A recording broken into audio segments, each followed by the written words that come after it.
European Commission President Jean-Claude Juncker has called on European Union member states to accept 160,000 asylum seekers as leaders from the European continent continue to argue over what has been described as the world's worst refugee crisis since World War II.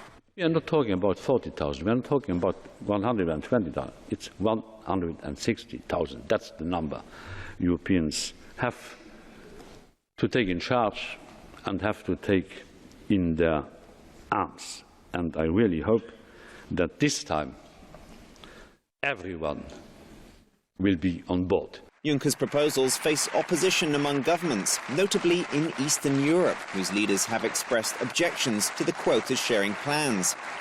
Polish President Andrzej Duda said Tuesday he was against refugee quotas imposed on European Union member states.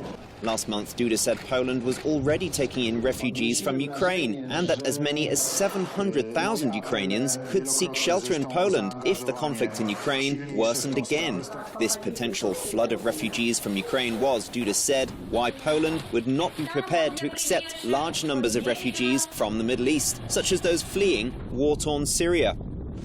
But Poland's Prime Minister Ewa Kopacz said Tuesday that Poland would take in more refugees than the 2,000 it has already committed to taking.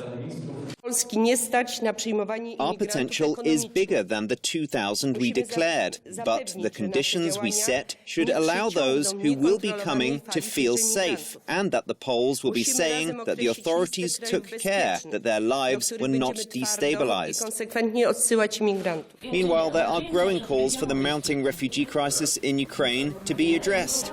The war in Ukraine has created a refugee crisis which has gone largely unreported, even though the scale of the problem in Ukraine is far larger than the refugee crisis in the rest of Europe.